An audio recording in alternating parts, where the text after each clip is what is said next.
Hey, we here. Ooh, PG-13 just came through. Hey, what's up, everybody? Welcome back to Offsides Podcast. We here. I'm from Florida. I'm with my brother, Dwell, guest speaker that knows Pedro. We grew up together. James, June should be coming on shortly. How's everybody doing today? Blessed. Pedro, how you doing, man? Chilling.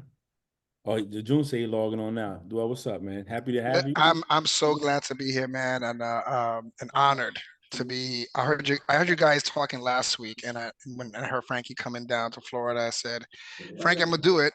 I'm gonna get on with you guys. Don't tell them that I'm gonna jump on. That's why Pedro was smiling because he was like, oh shit, he's on here. Um, but I had to do this, and I had to do this in person. Yeah.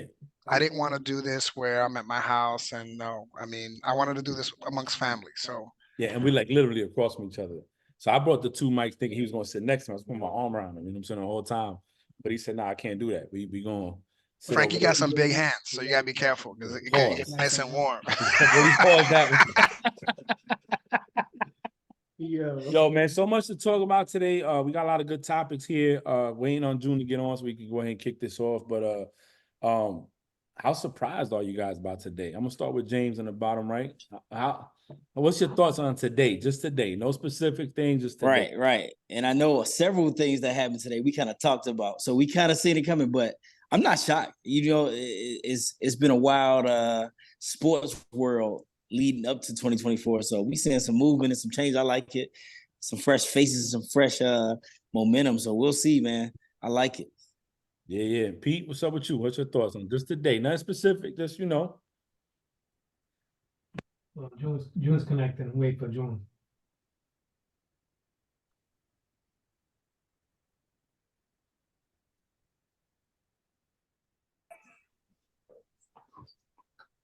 June so late, I'm calling him July. He look a little different. He said, no.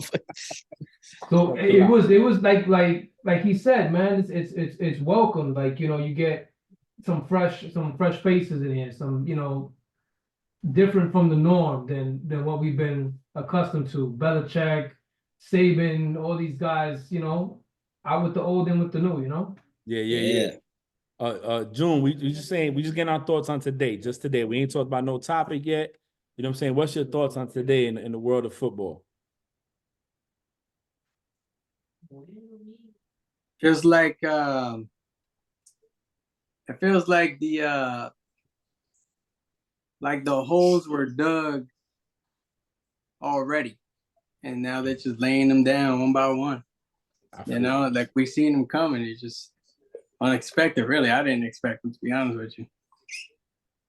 But it happened. But yeah, we seen it coming. Yeah. Dwell, what's up? What's your take on it, man? You know, when I was a kid, I reflect on 2024, and it feels like a brand new year. And with this brand new year, it's reflective in a sense when you reflect. I'm I'm not sure we get echo, but it's reflective. And I reflect, and I'm like, man, I love dynasties, right? From the Yankees to the Golden State Warriors to everything else. But those things come to an end, and it feels like an ending to something that I've known my whole life. I've known the Patriots and Bill Belichick for a multitude of football, and it's beautiful when it comes to an end. The way they did it, I think, is you can appreciate a good franchise, and you can appreciate when someone does it right. And when I look at today, I think they did it right. That's what I think about. I was like a kid hoping that, you know, the parents were gonna work it out. For real. And they was gonna sit down and talk about maybe, you know, we get a new TV and get rid of the sports car, we can stay together. But like Pedro said, is that it's, you know, a changing of the guard, new people coming in. I was super upset earlier. My mom had to tell me to calm down. I had to pop a few aspirins. My blood pressure was through the roof. You know, Shady McCoy, fuck you. I'm gonna tag you on this shit. And I want to smoke. Pause. I ain't running from you, cat. I don't even know where Harrisburg is at, but we could talk about it. But with that being said, it's going to take us to the first topic. With the news coming out, Belichick leaving the Patriots after 24 years, Pete Carroll getting pretty much told he's not the head coach anymore, Nick Saban announcing their retirement, Vrabel's out in Tennessee. This is a lot of news with a lot of good coaches. You know, speaking of Vrabel, you know, June, you asked the question, what did he do? AFC Championship appearance, #1 seed, winning seasons. He had a good run. He just the team didn't ever get there. What is it that? How does that make it look now with the outlook? And we're going to cover more about Belichick because he has to go somewhere. He's not done, you know, coaching. But I'm gonna start with June first. How does that all take right now, man? You know that we speak briefly on it, but not as be specific and more open.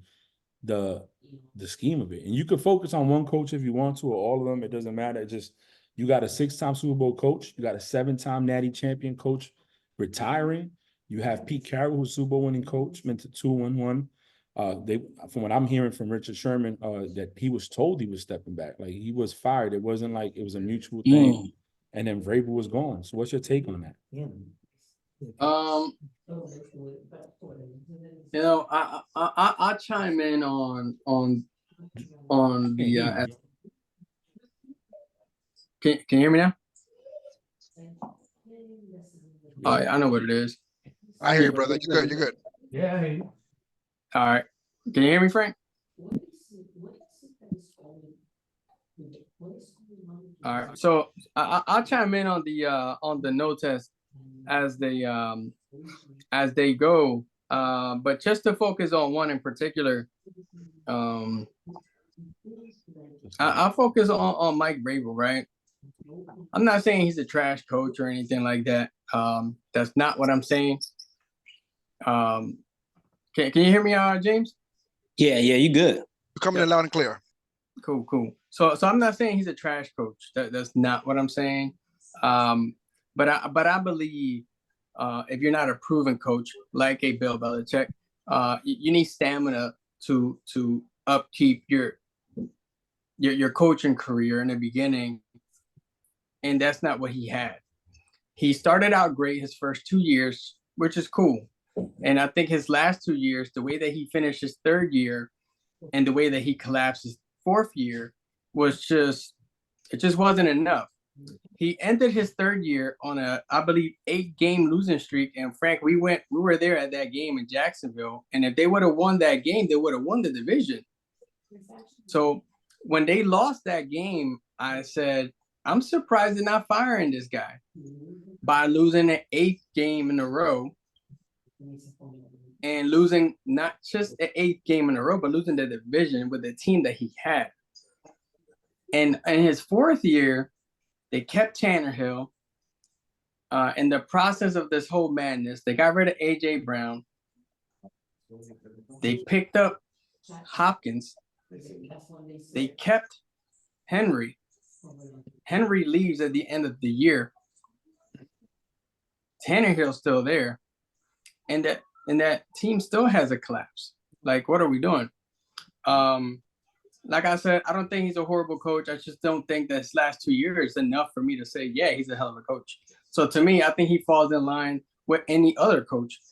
I think I'm going to put him in line, and this is going to sound crazy as hell to any other listener.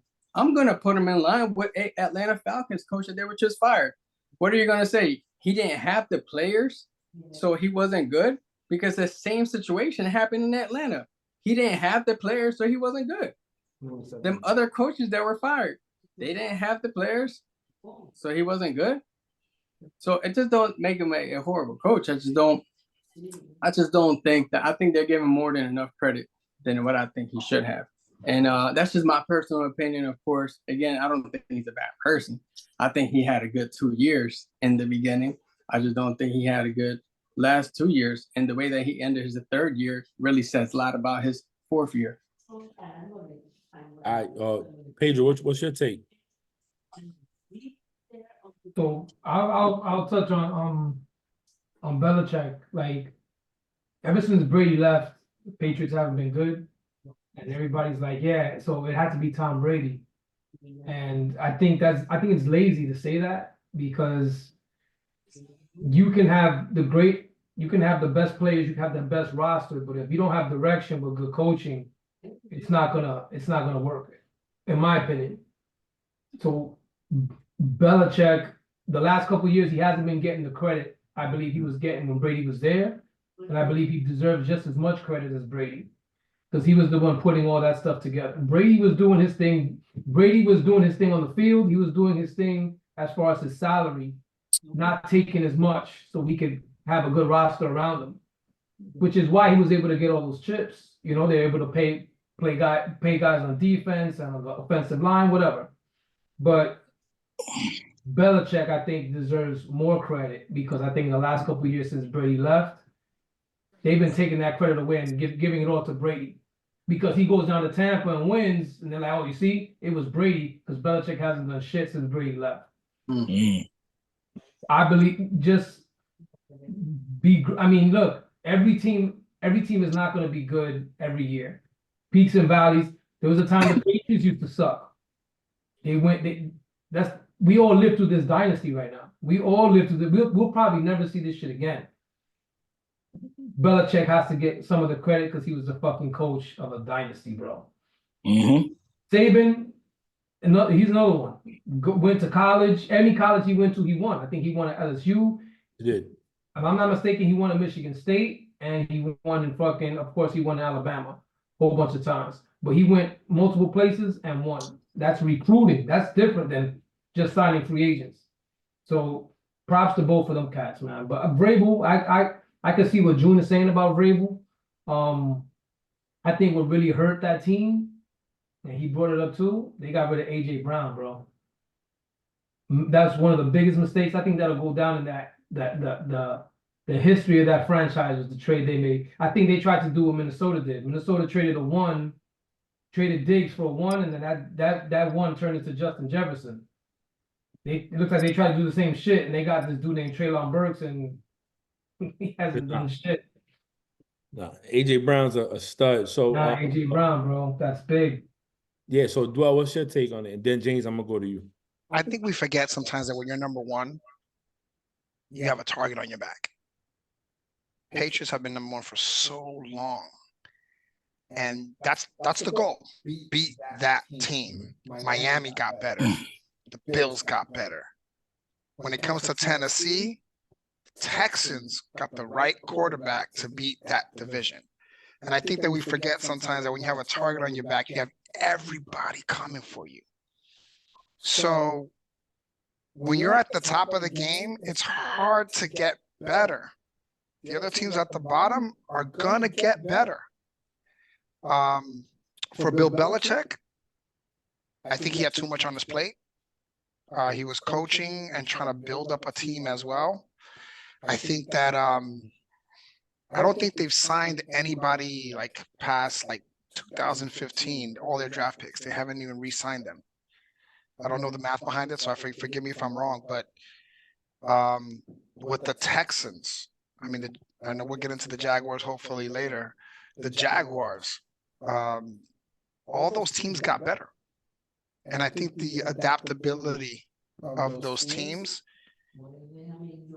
again, it's all draft picks, right? So if you're the best of the best, you get the worst of the worst, right? So I think the other teams just got better. I'll miss the cutoff sweaters in the Patriots. I'm not going to lie.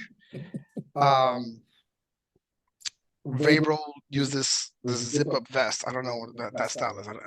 Vrabel has to change his style. Maybe it's the way he dressed. He's a defense guy. But I think we forget that when you're at the top of the game, you do have a target on your back. And when you have a target on your back, everyone is gunning for you. And I think the team just got better. I honestly think that the other teams, or when you're at the top of the game, you make your division better. I remember when the NFC East, as a Giants fan, was called like the NFC least, right? Now you have the Cowboys at the top of the game. You have the Eagles at the top of the game. Again, these things adapt and change. The Patriots, for Bill Belichick, I think they just ran their course. And I think Bill Belichick took on too much. I think he's still a great coach, and he will coach again. I don't think that he's done. Shocked that Saban is done. That one actually shocked me, because I think college now is going to a 12-game playoff or something of that nature, a bigger playoff game, where he could have still been in those playoffs for the next 20 years. So in the sense, the one that shocked me was Seattle. Mhm.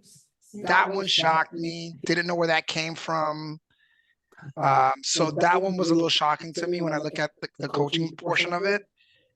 But you have to understand that when you have a target on your back, you have to keep up, and you're only picking up the worst. Yeah. So that's where I look at it. All right, James, what you got, man? Man, so my take on all of this is as the culture changes in football, so does what we say the OG's mindset, right? So we got these NIL deals and all that shit. That shit plays a major factor in old school coaches who are so invested in player development. A guy like Saban, right? You get a player and watch him grow from a freshman to a senior. We don't have that option no more. These guys are coming 1 year hot, enter the player portal, go somewhere where they can make money, be marketable. And I think Saban was kind of like seeing this shit coming, like, you know what? It's time for me to bow respectfully while I still have a passion for it, because I think that's going away. Same for NFL, right? These guys are demanding trades now. I'm not playing unless I sign 500 mil. The passion from the coaching perspective, I think is kind of leaving, because management is looking at it like, look, I need something hot. I need that shit right now.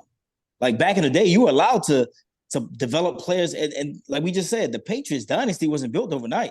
If Bledsoe don't get hurt, we probably don't even know who the fuck Brady is. Yeah. So Belichick was allowed, based on a loyalty from his organization and who he was as a coach, allowed to develop players over that period of time, and you saw how important that was. Kind of like we say this, we call him the Greg Popovich of fucking the NFL, a system that's designed and pieces put in place, and once the pieces are put in place, it's a wrap. And sometimes you're gonna have moments where you don't have that system, you don't have the pieces. Like we said, he had the Brady's, but as people started leaving, it kind of got frustrating. But he stayed. He tried to develop players, and now from the social media and the marketing aspect, people don't got time no more. They want the microwave effect. They want that shit ASAP. They want the W's ASAP.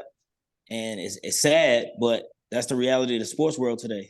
Not what can you do for me 5 years from now while we develop. I need you to come in this motherfucker and get some W's now. I think for me, so I like I said, I joke, I don't read many books, but I do read books on Patriots, Belichick, Brady. Homer. Yeah, I am to that point. But I will admit this. He didn't adapt with the changes. Belichick's a historian of the game. He's old school. He's not about, and if I'm a live and die by a sword like a lot of these head coaches, yep, I want to be the guy controlling everything.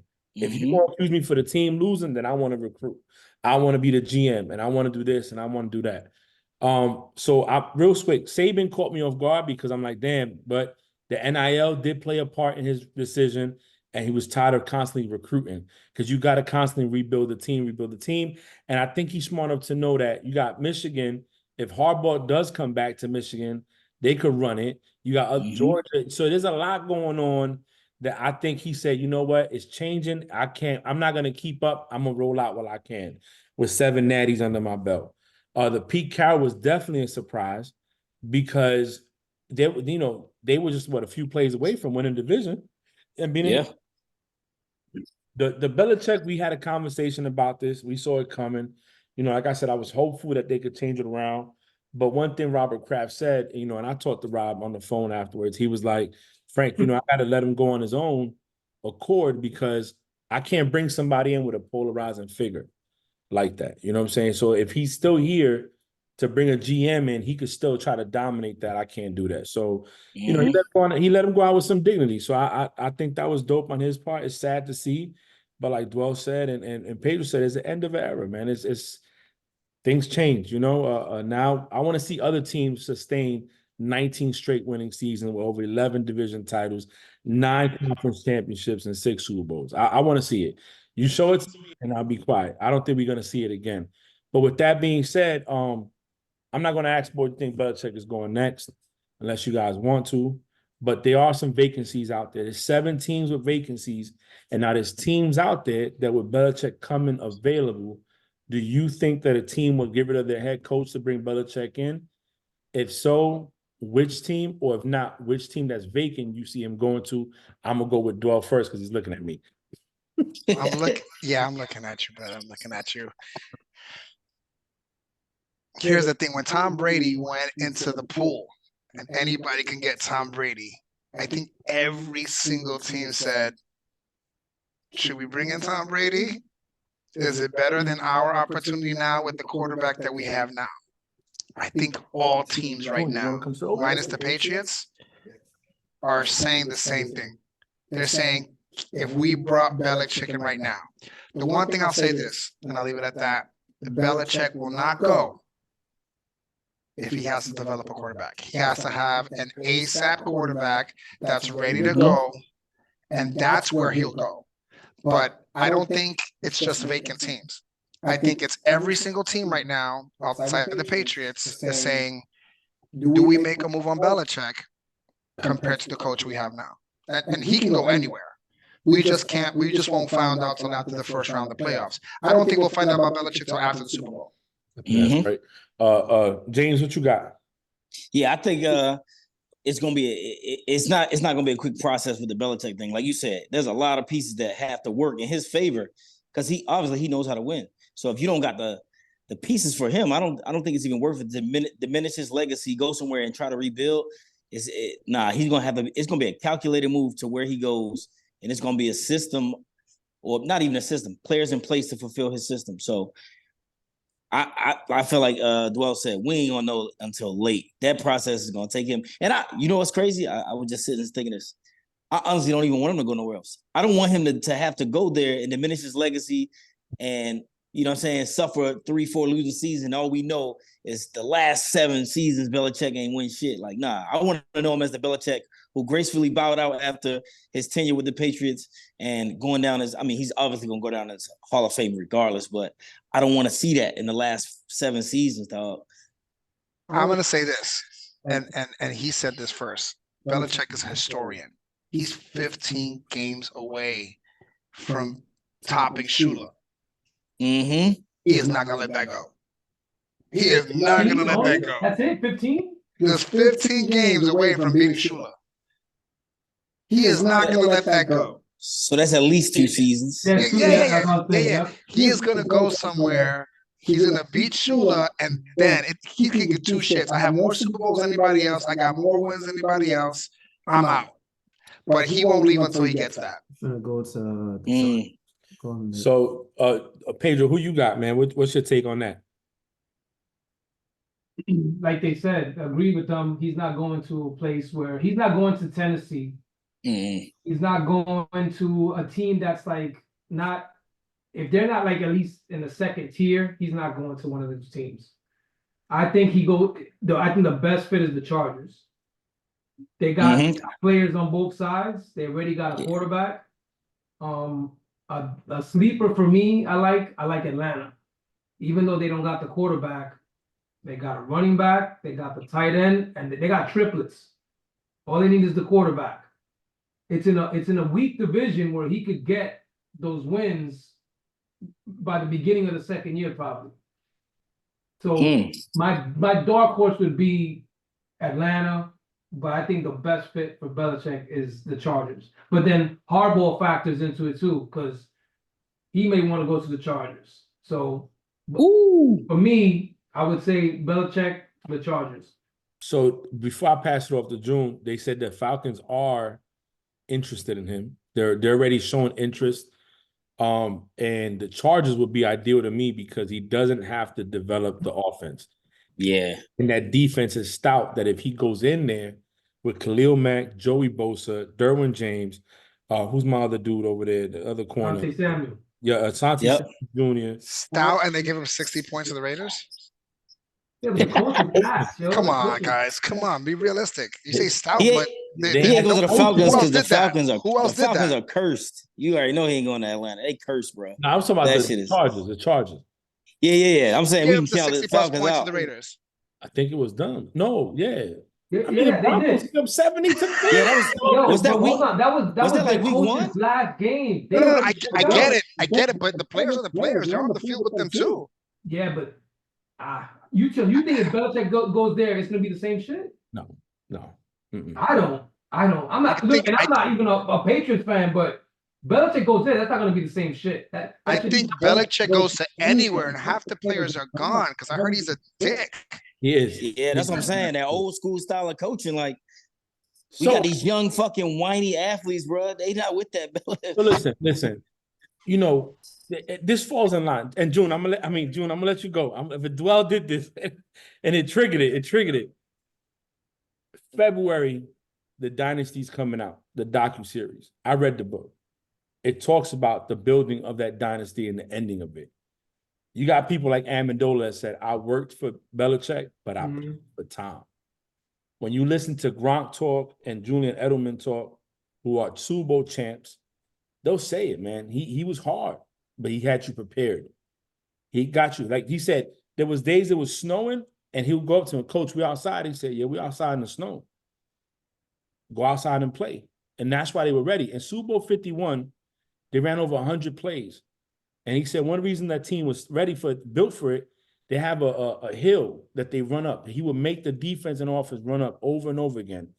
And anybody that's trained, and all of us that did PT, we know them hills is murder, and nobody want to do it. But if you practice like you play, you're going to play like you practice, right? I'm from the Bronx. I know all the hills that you have to walk up and down, all the steps, all the train station. You have to go up and down the I don't steps. do trains. I hate the trains. But all I'm saying is just that players nowadays are a little bit spoiled more than anybody else. There's when if you have kids now in their teenage years, they're definitely not like when we grew up, right? It's different.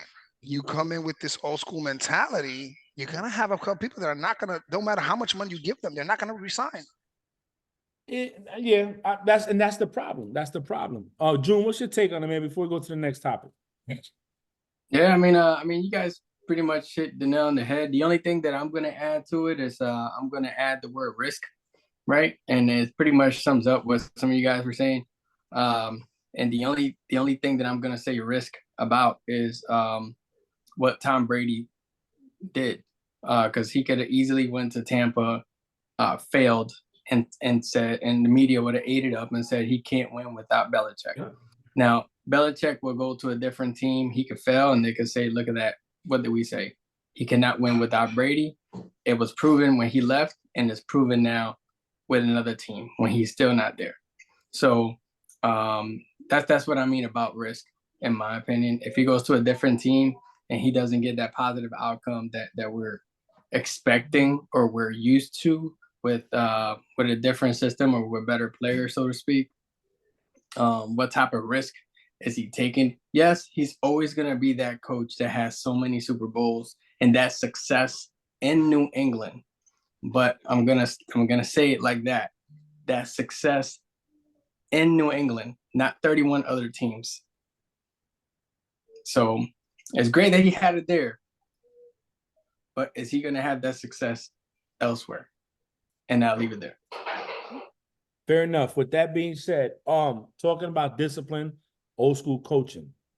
Final play of the Saints versus Falcons. Jameis Winston decided to take it upon himself to go score a touchdown. Afterwards, Arthur Smith cursed out Dennis Allen because he felt it was unsportsmanlike. So I'm gonna go with Dwell first because I think this is gonna spark the conversation how we want it. Did you think it was unsportsmanlike for him to do that? And if not, what's your take on it? I truly believe that there's an environment within a group of guys that will do things for each other. Inner circle group like you and I have, Pedro knows inner circle. You do things for other people within an inner circle. That was strictly about Jamal Williams getting a touchdown. Like he had no touchdowns on the year, and they all they wanted was to get him a touchdown. And whatever it took, I know I would die and bleed for most of my personal friends, and it was a team environment. The coach was upset with his own team about what the play did. He did not like what they did because they went behind his back in the sense of what he coached about, and they did it. I'm okay with a group of guys rallying around someone that they care I won't throw the word love, but they did it for him. And it is what it is. They'll deal with the repercussions, the fines, whatever it takes. It was cool for me as a fan to see an internal portion of it that say, yo, we're gonna get you this touchdown. We're gonna do this again, whatever it is. It happened. It's dirty and it's not fashionable, but it was cool to watch, and I'm okay with it. I'm honestly okay with them riding around someone that they were cool with and said, we're gonna get you this TD. Coach isn't gonna like it. It's the last. If it was week 6, I get it. Final week of the game, and they wanted to get their boy a touchdown. Fuck it, do it. I'm okay with it.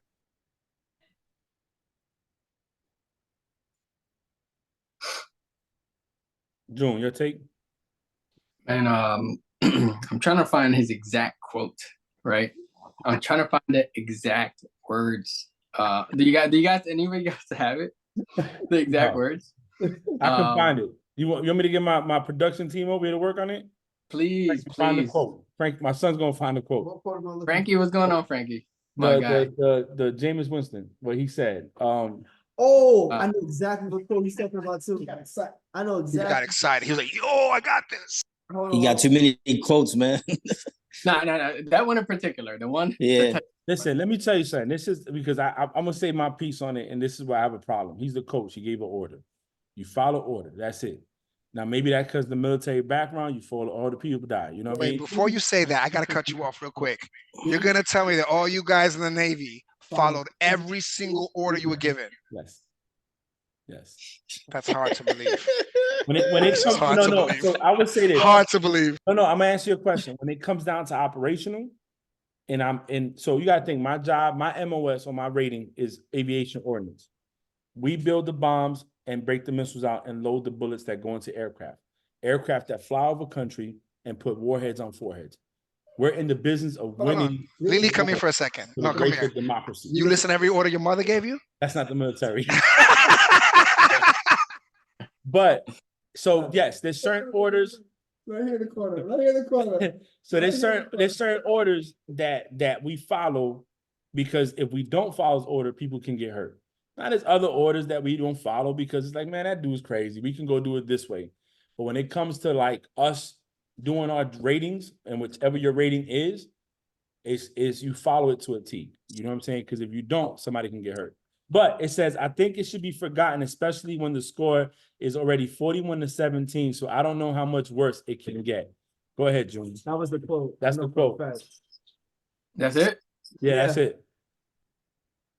That's what Jameis. Basically saying how much worse. It was already 41-17. We whooping ass. It ain't gonna get no worse. We scored a touchdown. That quote was everywhere among Sports Center, ESPN, which I mean is the same thing though. Complex, Bleacher Report. That was the quote that everybody kind of ran with that he had said to reporters. Yeah. Mm-hmm. There was something else that he said, but I'll try to explain it. He said he was like that. He respects DA Dennis Allen, and that he told him not to do it, but they did a team collective. The team agreed to do the touchdown, and that's not what the coach wanted. He apologized to him. He got respect for Arthur Smith, but to me, that's like when you tell somebody respectfully, no due respect or all due respect, but you're gonna say something, don't respect me anyway. Sorry, not sorry. Yeah, that's exactly what it is. But my take on it, man,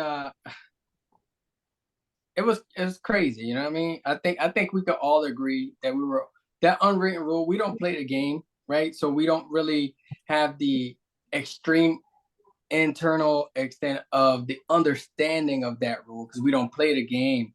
But as a fan, we enjoyed it. As a fan, neither team were going to the playoffs. As a fan, he did. He went against the head coach, and that's a conversation for them to have in private. But if the head coach wanted to have that conversation in public, he earned that conversation in public because that's what he did to him. He disrespected him in public. I'm not saying that he would. He took the high road. So that's that. But I think it was messed up. but I enjoyed it. I'm gonna go with Duel. Hey, I enjoyed it. Would I have done it if my contract says I'm making 10 million a year and I already have 80 million in my bank? I'll do it too. June, I'm I would not a do it for starter. you. I'm not a I starter would get you. anywhere. I would give any of you guys that touchdown and take the reprimand publicly. Me too. All day. All right, with that And being then I would say I was held so we could run it again and do it again. hey, Pedro, I saw your face, Pete. I saw your face when June said what he said. Pedro had that look like, what the fuck is you talking? No, What's- I think the only people who didn't like it were like the coach of Arthur Smith and Falcons fans. Like, I think everybody else was like, yo, that shit is kind of funny because it's Jameis Winston. So I think that makes it funnier is the fact that he came out and was like, yeah, he told us to do this and we did this. So I think that's funny. Now, Arthur Smith getting upset is because he got his ass whooped on the last game of the season by a division rival, and he probably knew I'm getting fired after this shit. And look, he got fired. That's crazy. So he got fired all with that a piled touchdown on, by yo, Jameis Winston. we put 40 on you. We almost put 50 on you. We did some last minute bullshit, and now you're gonna get fired. Nobody gives a shit. No, people on fantasy that play fantasy that got Falcons on their teams, Drake London, Pitt, Bijan Robinson, they're fucking throwing parties that this guy got fired because he wasn't getting their guys the ball. So this dude was, I thought it was funny. I don't think anybody gives a shit other than Falcons fans and this dude. So, but the only thing I will say is the fact that the other team thought that it was a victory formation and then they started blocking and he went to score. If one of them dudes would have got hurt from the Falcons, that would have been some serious shit. But other than that, I thought it was because Jameis Winston was involved and he's the one who made the decision. I thought it was kind of funny. So James, man, I want to hear your take, but I'm gonna ask you another question on top of it. Shannon Sharp went on the ESPN and said he should get fired. They should cut him from the team. You don't disrespect and not follow orders. So what's your opinion on the play itself and how you feel about Shannon Sharp's comments? Yeah, so one, I don't think nobody watched that fucking game, but Saints fans and Falcons fans. So I didn't even know about that shit till afterwards. So yeah, two, nobody gave a fuck. To me, if you're gonna be that upset, you should have had that much energy and emotion towards having your fucking defense play some defense. Like, yeah, all that energy and passion coming out there, that even showed his character. At least go out there and have a conversation to his ear, like, look, man, what was that shit about? But he's all fucking going crazy on the fucking midfield, like, bruh, cut it out. You trash. But Shannon Sharp, yeah. And I fuck with Shannon Sharp, but Shannon Sharp was out of pocket, bro. You never advocate for a player to lose their job. That's money in they fucking, that's food in your kids' mouths. Like, you don't do that shit, especially when you have a following and an influence on the culture. You don't do that shit, man. So Shannon, I love Shannon Sharp, but he fucked me up with that. I'm like, you don't do that shit to a player. Give it, and then to have every player who was involved come out and have Jameis's back, it was dope though, because they was like, look, if you've ever been in a locker room with this guy, you already know he's all about team. So it wasn't nothing personal. The dude had 16 fucking touchdowns a year before and didn't score this year. So he was like, yo, we gonna get this dude a touchdown, bro. And the crazy thing about this shit is it added value, like we said, because Jameis, bro. Like, you put him in front of the camera, it's instant. It makes it funny, yo. It's instant funny, bro. Like, this shit is wicked, man. But yeah, Shannon fucked me up with that, man. Hey, man, all I know is Jameis tried to sell that shit, bro. He pretty much said, sorry, not sorry, and I'm going to take your girl if you let me. One thing, my bad, one thing that it did make me think about from our last week's talk, man, the relationship of fucking quarterback to coach, right? We knew that play was coming up. If I'm trusting you as a quarterback, you can easily hit me up. Hey, listen, we're going to run this shit for old boy one time. That communication. If the coach tells you do something opposite, that communication is off, bro. Just like we talked about with Jalen Hurts and the communication with the offensive play calling. If I trust my QB, I'm going to listen to that motherfucker. Peyton Manning, they call that dude the coach on the field. He was audibling like a motherfucker. So, like, it let me know, obviously James is not the starter, I mean, by default, but Yeah, it just let me know the relationship between some of these coaches and players is not as solid as you might think it would be. Yeah, It's yeah, just no, crazy. he went what they call rogue. Totally, he went off the grid on that one. Yeah, bro. With that being I got one more statement for this. Moving forward, how many more teams now gonna be up on the up on that formation? everybody, Ooh, yeah. everybody. They say play to the fucking whistle blow, man. I don't know. But you see, and that's coaching. It goes back to coaching, right? Because Yeah. you got people, like I hate to say this, Belichick, they'll tell you be ready for everything. And we talked about special teams being his thing. You when you on defense, you got to be ready for everything. How many times we seen fake punts go for first downs? Yep. Ever be comfortable? Not on a football field. Yeah, Don't yeah. ever be comfortable.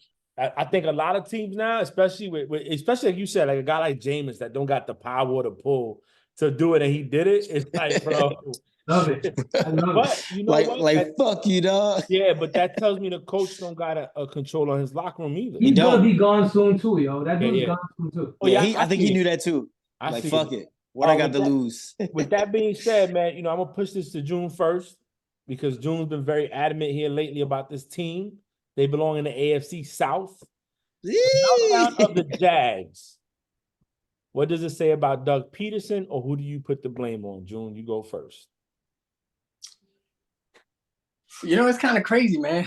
I mean, they lose a game, and then all of a sudden he wants to take charge and fire half of the staff. And that's cute. You know what I mean? Where was that energy when you had this debacle when you were 8-1 or 7-1 or whatever the case is, and it clearly showed that your quarterback was struggling. And we put a lot of emphasis on his injuries, and then they put a lot of emphasis on this quarterback not missing a game at one point or another since high school. And then all of a sudden he missed that one game. His backup quarterback wins that game. So it was kind of interesting for him to make those changes. And I mean, he's still there, and I get it. They had back-to-back. It wasn't a failure for Jacksonville.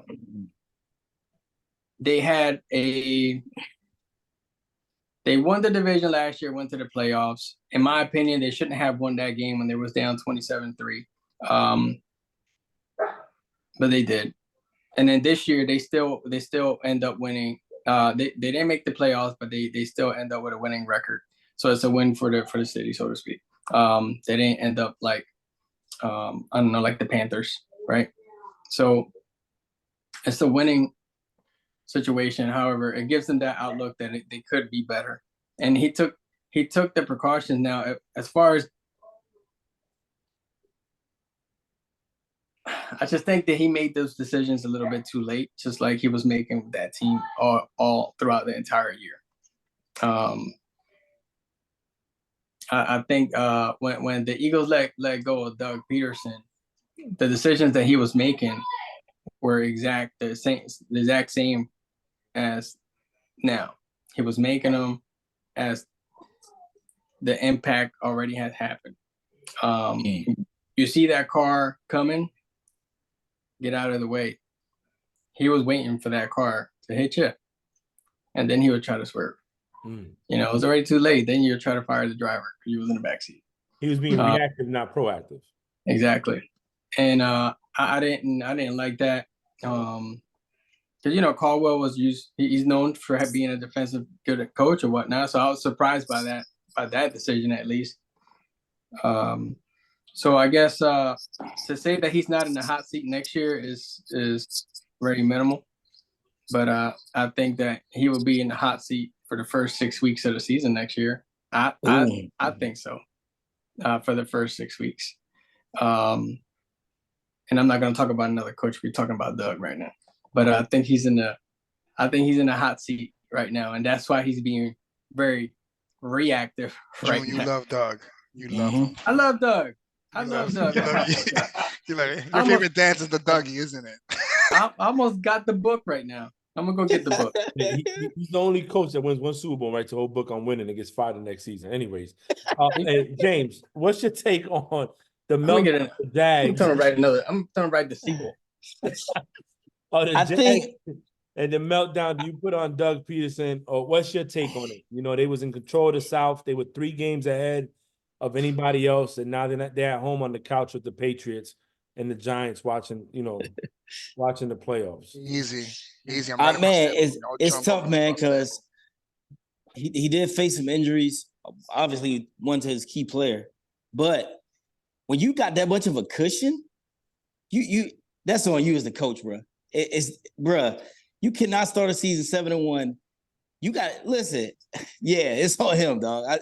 He should get fired. To me, people have got fired for less. That dude, man, you've had multiple chances, you blew it. Like at the end of the day, and then like June said, you got reactive. You in the off season when you had a good season last year. In the off season, you make adjustments to ensure that if you get this type of cushion, you can implement something. Like we said, like Cam said, game managers versus game changers. When you lose your game changer, just make sure you got people who can manage the game. You ain't got to go crazy and score 60 points, but let's make sure we just come out this motherfucker with a W. And he obviously failed that shit big time. Yeah, he should go, bro. That should be a vacancy. What's your take on it, bro? The Jaguars fired the wrong coach. Okay. They fired the defensive coach. They should have fired the offensive coach. You can't have the kid has natural talent. If you have the eye test, he passes. He passes the eye test. I think Ingram had one of the best years he had. They brought in some wide receivers. I know Zay Jones was hurt for a bit of the year as well. I truly think they never saw the Texans coming. No. They never saw the Texans coming. We've seen him. We saw it on every Sunday. He stayed there. He seen that car coming. You can say what you say, but it may be a Philadelphia Eagle thing where they don't know how to adapt. You know what I'm saying? The coaches thing don't know how to adapt. But do they make the playoffs? Homer. But at the end of the day, all I can say is what I said before. I think every year the NFL has great parity in each and every single division. Listen, I even put it on my own personal chat that was called the Bellacos chat. I bet that Tennessee was going to actually beat them and cover the spread. So I won on that because spoilers do very well at the end of the year. Giants, Eagles, Tennessee, Jaguars. The spoilers do very well when you sleep on them. At the end of the year, best time to bet, guys. If I ever give you any advice on betting, that is that take that home.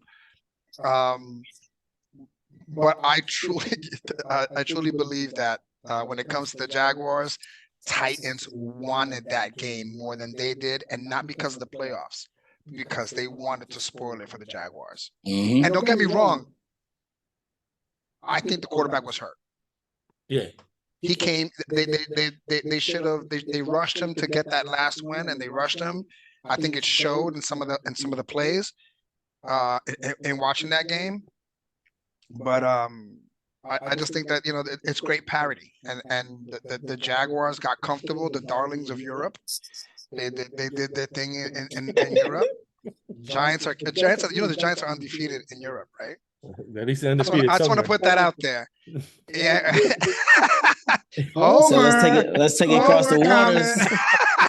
But even with that said, I think the offense could have done so much more between Etienne and the offense that they have. They fired the wrong coach. They should have fired the offensive coach and not the defensive coach. And it just goes the visual, right? In the sense of sometimes you're too in it and you can't see it enough. And that's where I'll stand on that. I just truly believe that the Jaguars need to look at themselves internally and say, hey, we need to make some changes where, there's nothing in the AFC South defensively that should scare anyone. And I don't think that the Jaguars gave up that many points. And looking at it, I think they gave up the third most points, but by like 4 or 5 points, they gave up that many points. They didn't score enough. Mm-hmm. Yeah, offense. Yeah, and I think that's where they failed. Like you can look at it across the board, but they won their games close. They should have been blowing out some of these teams. Yeah, it wasn't the defense that was the problem. Yeah. Correct. So, and they fired the defensive coach. So, That was stupid. that right there tells you that in upstairs, not on the field, they're not seeing the same game that the coach is seeing it. So maybe not on Doug, right? Teaching me how to Dougie. But upstairs, absolutely running the team horribly. Pedro, Pete, any takes? We giving I think we putting too much of the blame on the coach. There's a couple of games. I forgot what week it was, but they played the Bengals on Monday night, and I think that's when Trevor Lawrence first got hurt. They were talking about that they didn't have a cart to take him to the locker room. Mhm. Ever since then, he's been playing like shit. Probably should have sat out a couple games instead of trying to be the warrior and playing and shit. But he's been playing hurt and he's been playing like in the shows because he's been playing like shit. And Pedro, correct me if you're wrong. Like he hasn't missed a game since like high school. Nah, he missed one game this year. He missed one game. I think he missed one game. But this year, for the first time like ever in Yeah, I his think so, yeah. history, and I think he was trying to break that Eli Manning record. Iron Man. I think, look, man, Trevor Lawrence should have sat a couple games because he was hurt. Probably tried to tough it out, and look what happened. They cost them the division because they had a lead at the time. They lost to the Bengals that night, and they had the end of the season. Look, they got bumped. They didn't even make the playoffs. Not the division. They didn't even make the playoffs. But when coaches are on like when they're on shaky ground, that's when they start getting rid of coordinators. That's what look at Dable. Dable, they got rid of Wink Martindale. They got rid of the special teams. They got rid of the offensive line. So they're gonna start when coaches are kind of feeling it. They're gonna start doing that because they know if they don't, the next year they may be gone. Oh wow! So Look at Sirianni. Watch what they hire for the defense. They got to get that defense right because if not, it's gonna fall on him, and I think he's gonna be gone too. On the play call, we have a homer for a Jags fan, and she wanted Trevor to play with a broke neck, broke arm, broke. See, yeah, but look what he got. Because all she was worried about was winning the division. And I would tell her, you worried about the wrong thing. The division is one thing, but the playoffs is another. And You missed his first game. so Dwell was right. This past season, the first game he ever missed his entire career. Since he came out of his mom's womb, he never missed a game, and I do this time.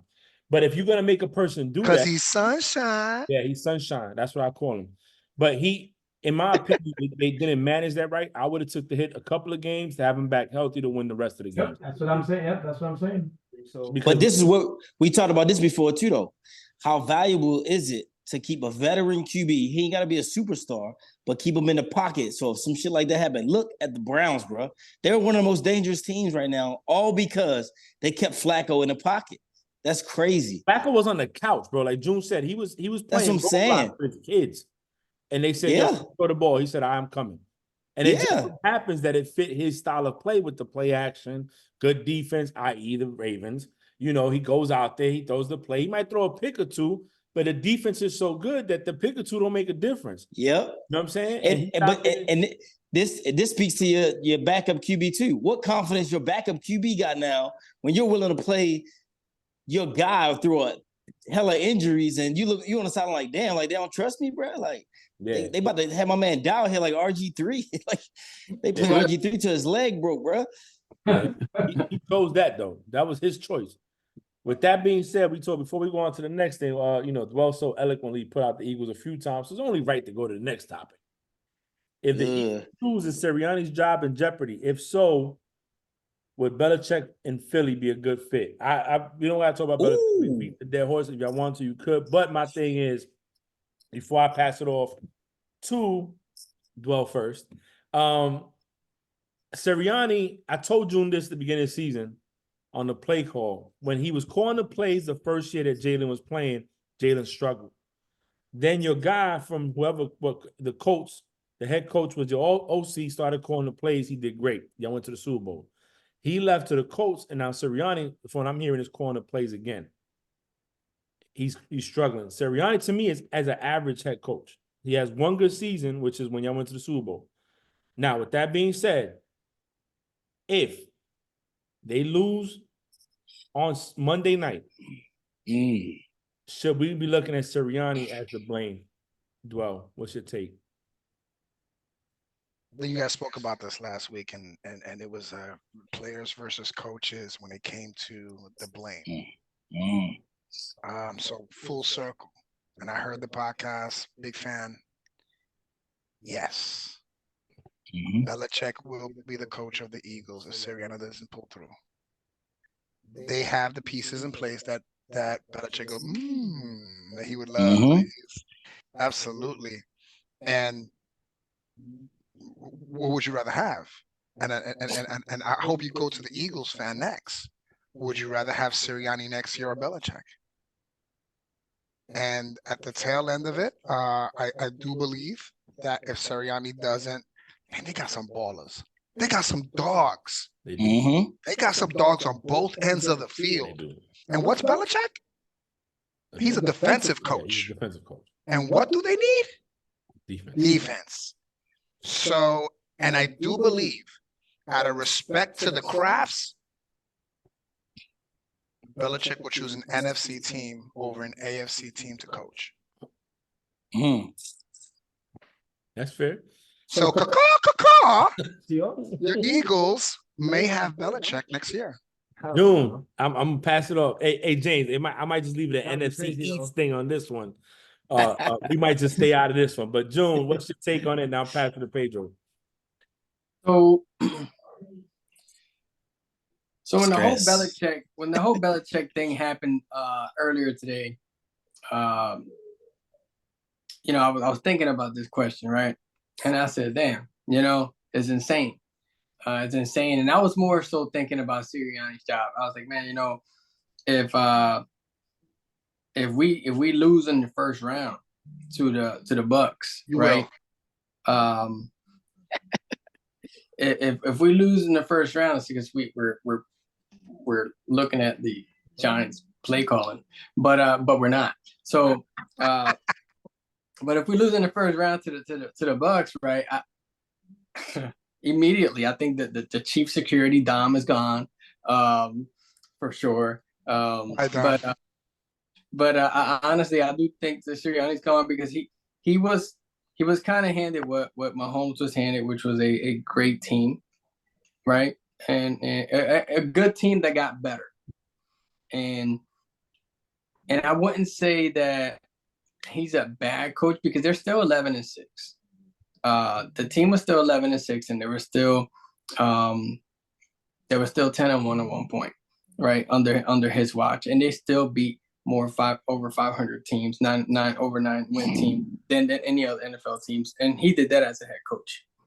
So I wouldn't say he's a bad head coach. I mean, because at the end of the day, we're talking about a new OC, we're talking about a new DC, we're talking about a new quarterbacks coach, right? We're talking about a few new pieces in the line.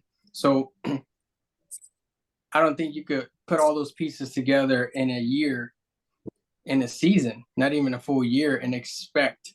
June, I want to cut you off because you're year. dancing around the question. I could tell you like to dance. Let's be. Would you have honest. Would you rather have Belichick next year than Sirianni? Don't give me the Cobb gray. caught the ball. Don't give me the gray, June. Give me the black and in white. The Dallas game from last year. No. I put the question in there for a reason. If we lose in the first round, hands down. If we don't lose in the first round and we make it a lot further in the playoffs, no, I don't think. I think that he's proven. If we lose in the first round of the playoffs, I go knock on Belichick's door. You give me his address and I go knock on his door myself. I might even get arrested, but it's okay. It's in your inbox already. The Eagles are losing in the first round. You know what? Hold on. I'm gonna put GPS right now. You're the liar. I gotta make this out of my inbox. Hey Pedro, what's your take on it, man? To me, Sirianni is the dude who can't fight, but he talks a lot of shit because he got dudes behind him who can fight. Dang. He ain't got nobody that can fight behind him. Well, what I mean by that is by the team that he got. Like the roster the Eagles Oh, got. I thought you meant like the other coaches. Is the other coaches are swinging. They're not even. They swinging with a blindfold. Sirianni's the bicho. The rest of them are balls. You're absolutely right. They're swinging. The team that they got is like they got players on both sides, like I said last week. But I don't think he's a good coach at all. Cause so you're telling me because he lost the coordinators, now they're not good anymore? I've been on this for a minute. I don't think he's a good coach at all. The players are what carried them, and now we're seeing the coordinators being gone is what carried them too.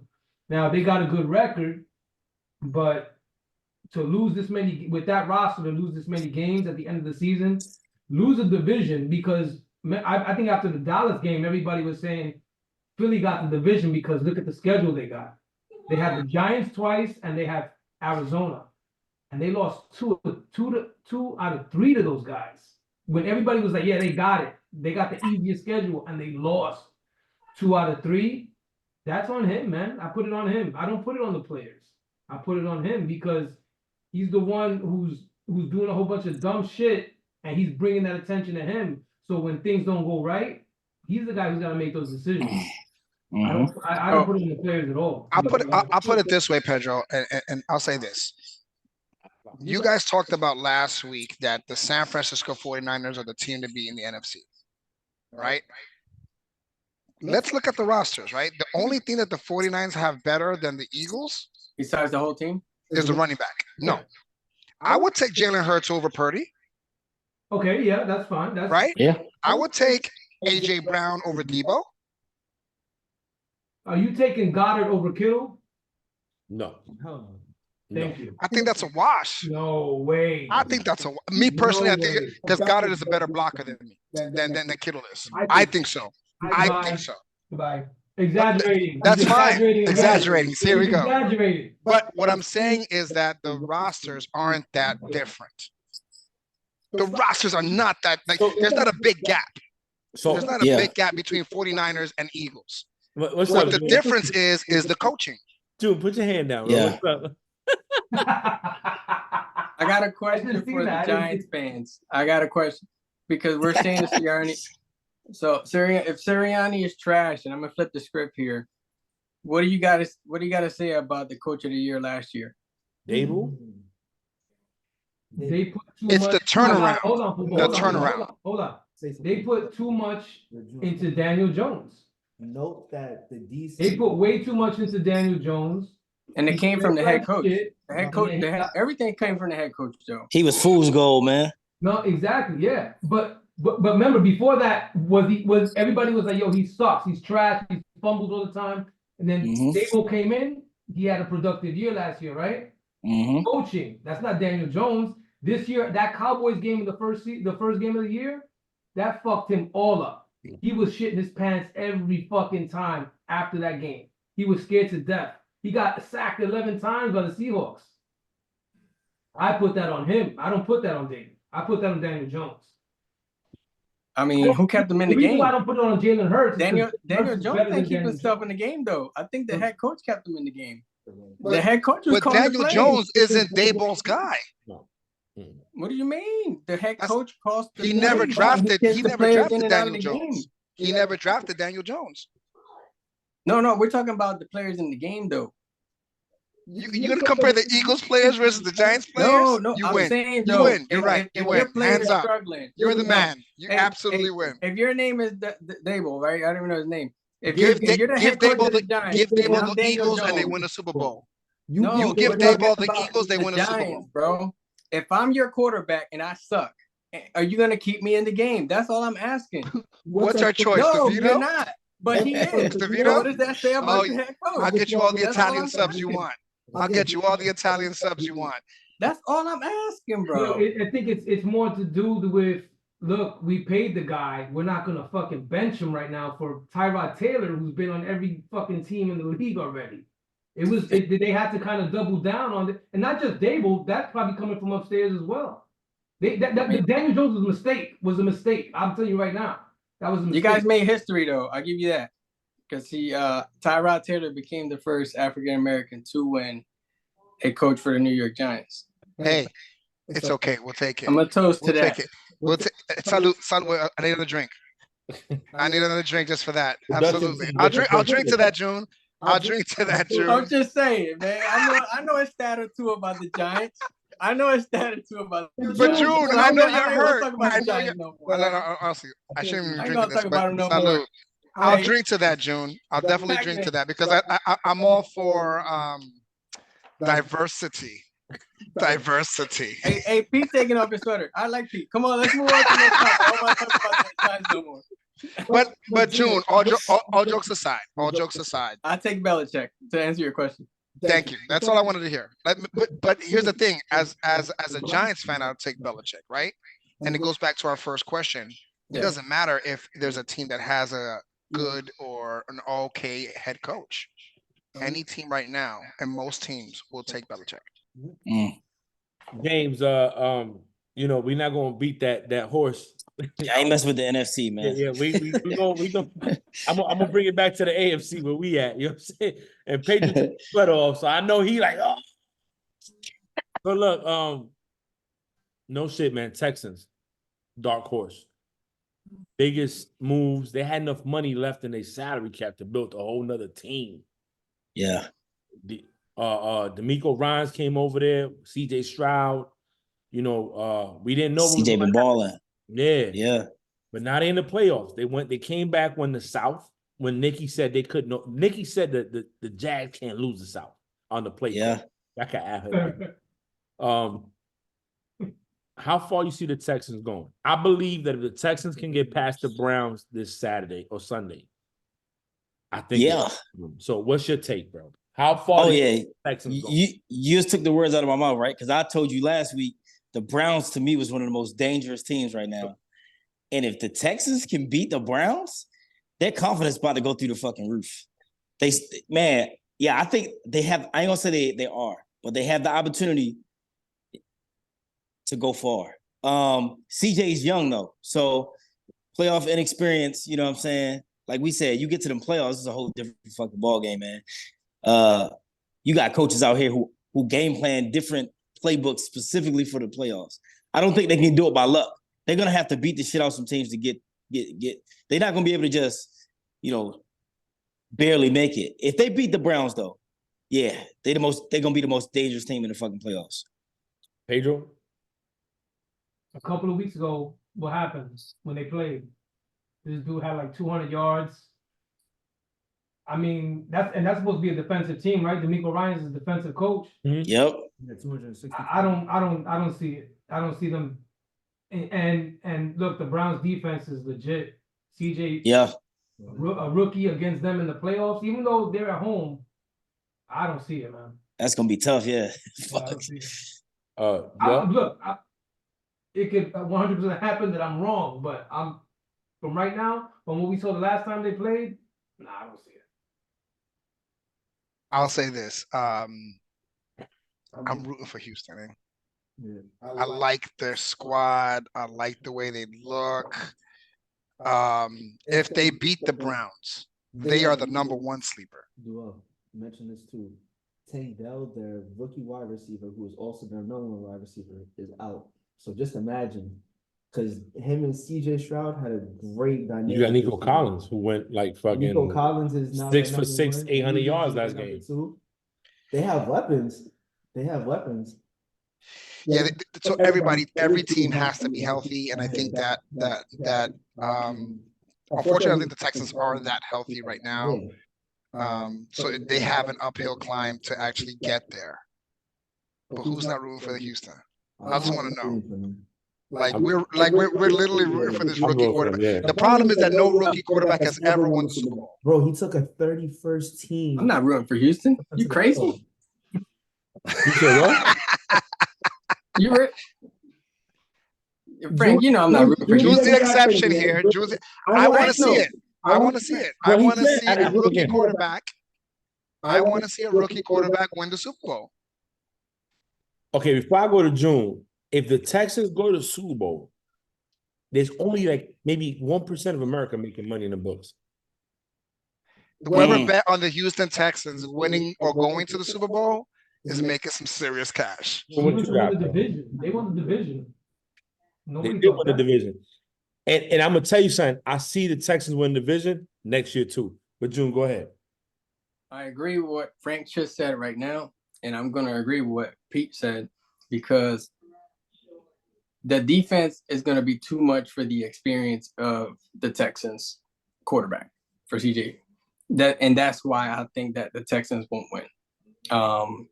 And not to mention, I think, the experience of the quarterback, the blue hen is just going to dominate. The blue hen it will dominate against the Texans, and they're not going to let loose. They're not going to let go. I always said it, and I said it in the Frank play call that the Browns were always going to be the sleeper, and I said it from the beginning of the season. And both sleeper teams are playing each other, which is crazy. Both sleeper teams are playing each other, that's the dope part about this game. Yeah. And I'm excited about all the games. Honestly, they should have put that on Monday night. So, but if they win, that would have been a dope Monday night game. Yeah. But if they win, I agree, June. That would have been everybody. I think would have been watching that game because you can't just easily call that game. I agree with you that of course the Browns should dominate defensively during that game, but you just can't. You just can't take out a division winner and say they're gonna just roll over. I think the Texans already won. And what I think they already, and why I say that is because of what they have accomplished. I think they won immensely in all levels, head coach wise, quarterback wise, player wise, division wise, Jaguar wise. They won at all levels.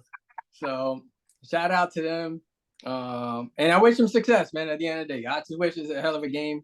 But I think that Myles Garrett is going to come to play, and I think he's going to be one of the key players to that game. Yeah, I think if the Browns win, I'm not surprised. If the Texans wins, I'm probably not even surprised either. But I would tell you what, one thing I think in my time watching football is the team that loses when you match up the first time, it's kind of hard to beat the team twice because they make set of adjustments. And they playing with house money. We're talking about the Browns playing with house money, but with Flacco coming off the couch, he was playing Roblox with his kids, and now he's in the playoffs. I think that but have you ever played Roblox? They got Roblox still. Roblox, man. My niece plays Roblox. But yeah, so I think, but CJ Stroud playing with house money too. And I mean, Flacco still got Ravens money, that 100-something million they gave it. My Stroud playing for it. Stroud Ravens playing for long term. He trying to play for a deal. With CJ Stroud is he believes in himself. Yeah. He believes in a higher power too, and sometimes he's different. Yeah, he's different. Like in the sense of a rookie quarterback, he's different. And we talking about players running through walls for coaches. D'Amico Ryan's got that team balling, bro. Yeah, that's the scary thing. I'm telling you, man, it's gonna be a good ass game. I'm excited for it, but if they can get past the Browns, I don't know who they play next, but watch out. If Houston can get past the Browns, watch out. Because I think if the Browns get past Houston, you need to watch out. Yeah. Because they done beat teams. They done beat winning teams now. So that's our kryptonite. They beat our ass. Yeah, hey, listen, with that being said, we got to talk about this team. I really didn't want to. But I think I'm the one that put the note in there. Yeah. I was like, you must have been drunk when you put that shit in there. There's a lot of drinking going on over here. Yeah, I wrote these notes before I came down to Florida and saw it well. So I was bebiendo campeones. That's what we're doing right now. Spanish, bro. Listen, the Cowboys beat the Commanders to close out the season. They whooped them. Does this give them boys some credibility going to the playoffs? I'm gonna leave it to the East, James. I'm gonna leave it to them. Pedro, I'm gonna go Pedro first. I know I'm gonna leave Dwell for last. I already see him. The wheels are turning. They're turning. Do you think that gave him some confidence going into the playoffs, bro? Oh, it gives them confidence, yeah, but what team hasn't beat up on the Commanders? The Giants swept the Commanders. The Giants swept the Commanders. Like that tells you everything right there. They got literally when the Giants beat them, the N and the Y were like this. They're like the W. That's crazy. They like I mean, yeah, it's good for them to roll into the playoffs the way they did. Offense was clicking. They put up points. Everybody looked great, but like, who didn't think the Cowboys was gonna do that to them this weekend? Them and the Eagles was kind of going for the division. When it started getting out of hand, that's when A.J. Brown went down with his knee, and then Jalen hurt his finger. So I think that's when Sirianni pulled them out. But they was going to do that to these guys anyway. The Commanders is a doormat right now, yo. They play no defense. All I should have really had to say was the Giants swept this team. So no. So okay, Are they rolling into the playoffs on a good note? Yes. But do I Okay. think that makes them even like road beaters? No. so here's the thing. When I asked June this question before the game, I said, "Do you want to see the Eagles beat the Giants or whoop the Giants?" You know what I'm saying? Like, and he said, "I just want to see them win." And I felt like, to me, it had to be a beatdown, right? Because it was a more inferior team. It has to be a repeat of when they played them last time in the playoffs. So that's why I'm asking the question about the Cowboys, right? Because they not only did they go in there and win, they dominated. And you're right, they were supposed to. So with that being said, June, does it give the Cowboys the edge going into the playoffs? I got you last. No, you're good. You're good. No. Yeah. And let me tell you, no. And you know how I feel, you know damn well how I feel about these damn Cowboys.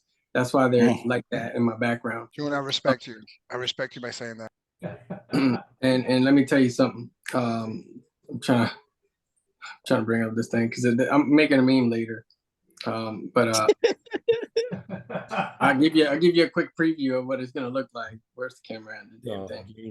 Your background covers it, There brother. it is. Yeah. It's gonna be something like this. I'm gonna make it later though, I promise.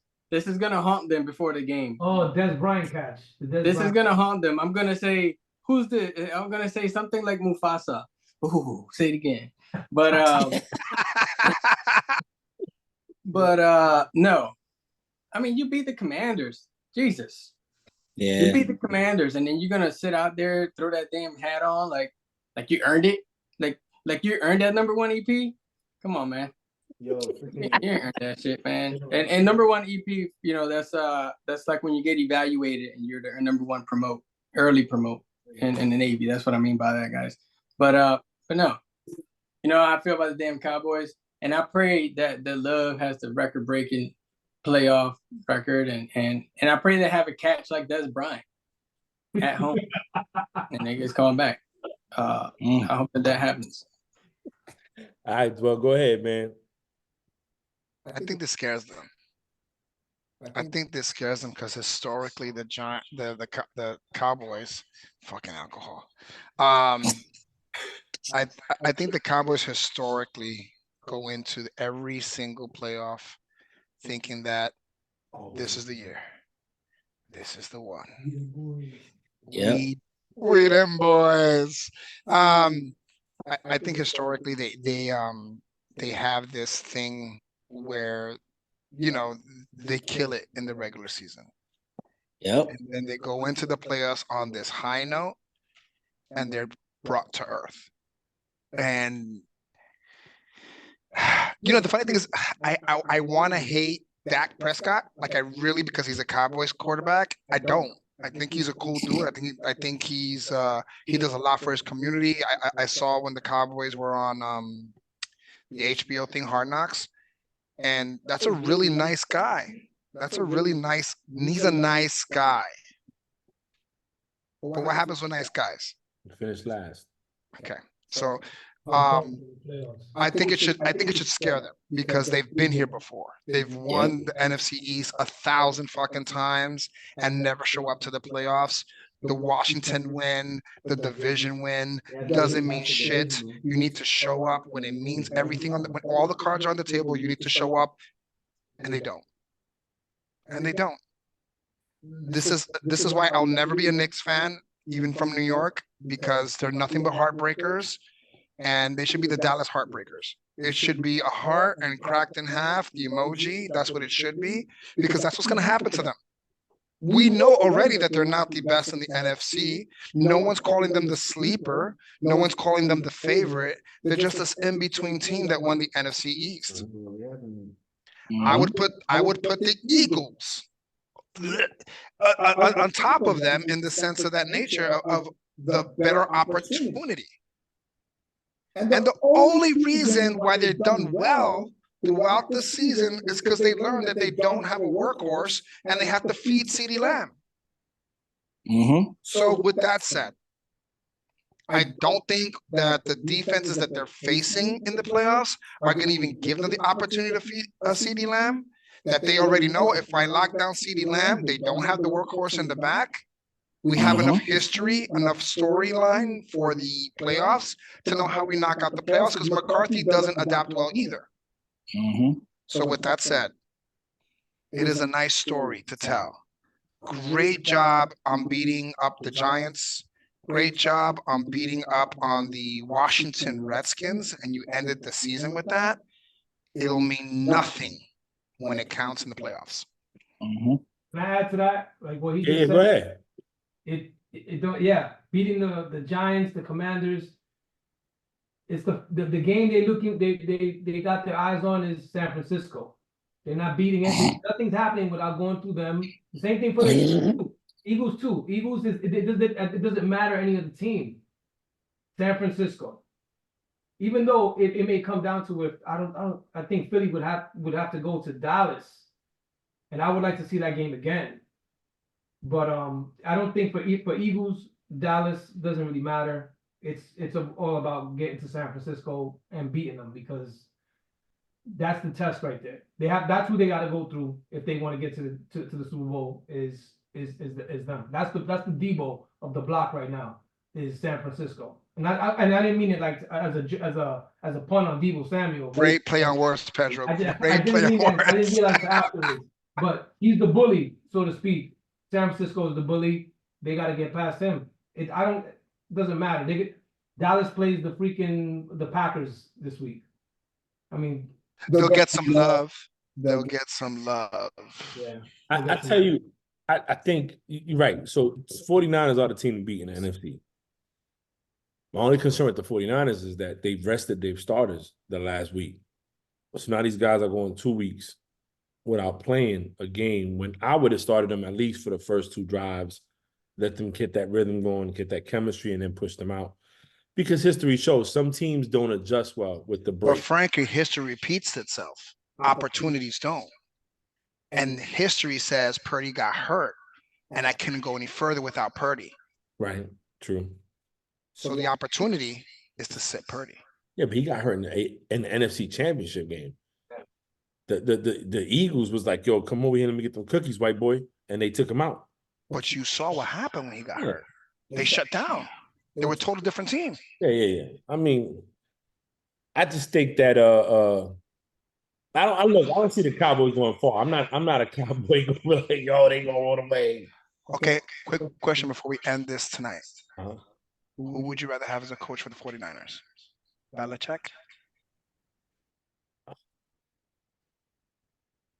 Why would he ask me that question? I'm always gonna go Belichick, bro. I read, Yeah.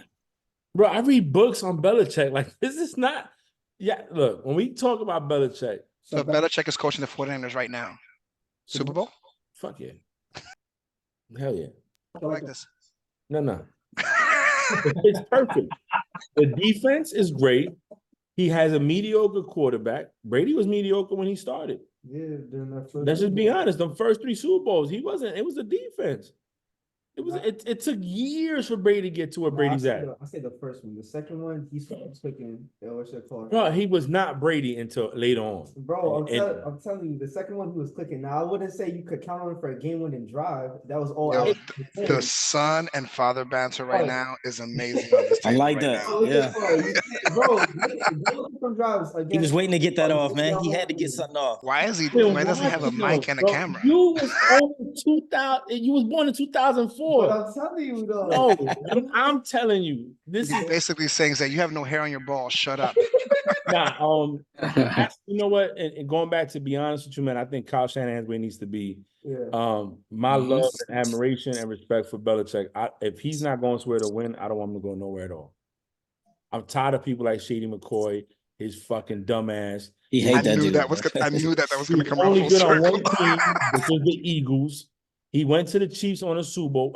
I'm pull up the yards he did with the Chiefs. I want to know what he did with the Chiefs when they won Super Bowl. Nothing. I'm gonna tell you what he did with the Bucks. He was a running back's mentor. They had him as a mentor. The fuck? They getting paid for that? I need that job. Yeah, he got a ring. He got 2 rings. So when they introduce him, they don't even introduce him as two-time Super Bowl champ. They introduce him as the Eagles all-time rushing leader on speed. That is the only thing he has his hat to hang on. It's just I was the rushing leader for the Eagles. He had 465 yards. Say with the less. Chiefs. Say less. James White had more yards than him. And then he Listen, had 30 pounds. he talks all this trash because McCoy's going to the Hall of Fame. Look at his face. Damn, he almost ended the Exaggerating, podcast. bro. He's exaggerating. Exaggerating. Yeah, no, but if he does, and you know who needs to be in the Hall of Fame this year? Fred Taylor. If we talk about McCoy's a Hall of Fame running back because he got 2 Super Bowls, we need to put Fred Taylor in the Super Bowl because where he gave the Hall of Fame because where he gave the Jackson. Fred Taylor just made the podcast. And the pivot, that's my man. I rock. Yeah, that's a good. I never that's met a him, good joint. but I messed with him. Anyway, man, look, we had some great topics today. Dwell, thank you for coming out. I'm gonna go around the podcast for the closing out comments. We do that here. Everybody gets to look at their tape, give their special treatment. I'm gonna leave Dwell for last, you know what I'm saying? Because he's such a polarizing figure, bro. I'm gonna have him on the play call tomorrow. But Nikki's not gonna be on this, so he can be controversial. Start with my left, June. What's your take? Close it out, bro. Hey man, I just want to say, a lot of head coaches will be missed.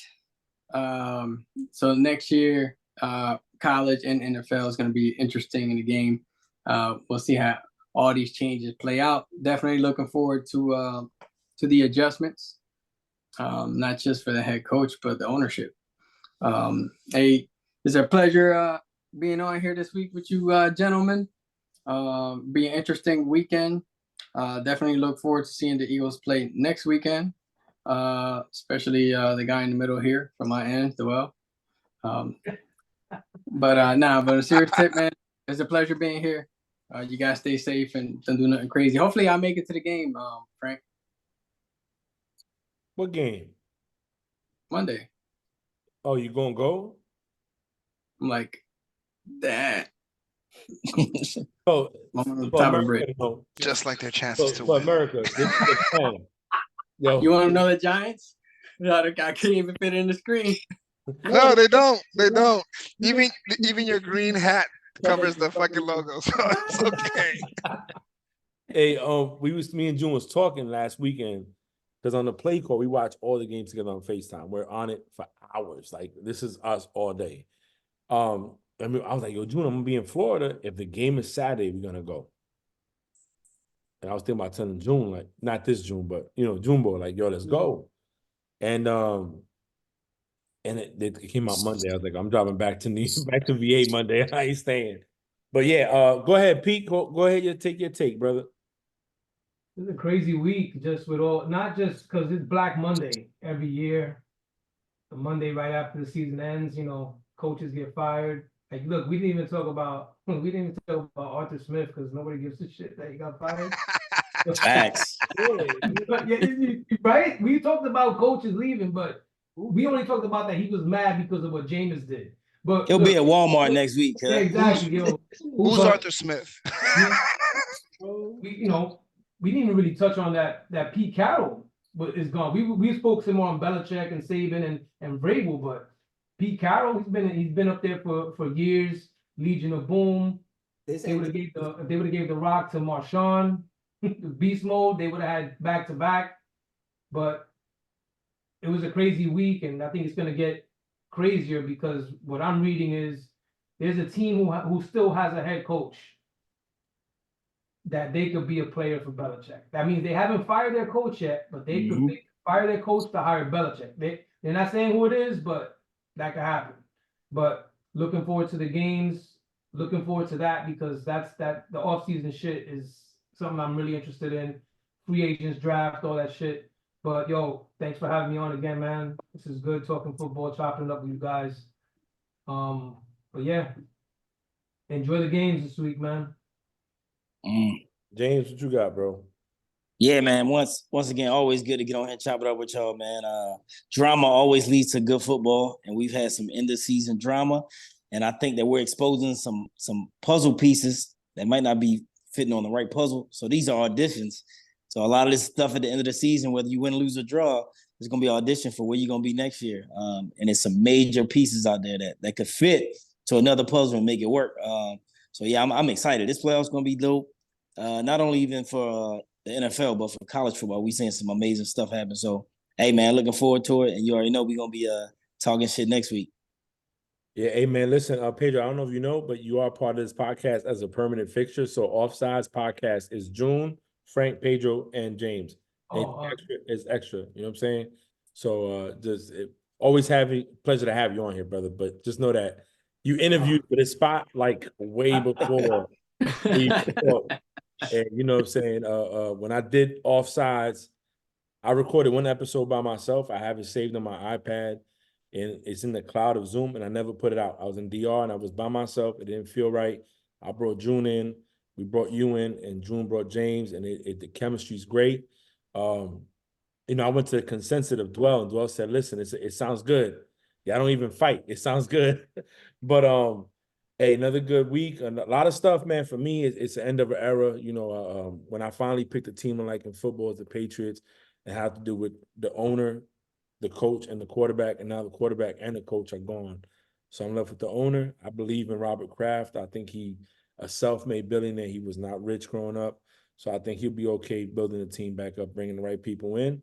With that being said, follow us on the Play Call, Offsides. Bree has the Bree Network. We have our spinoffs.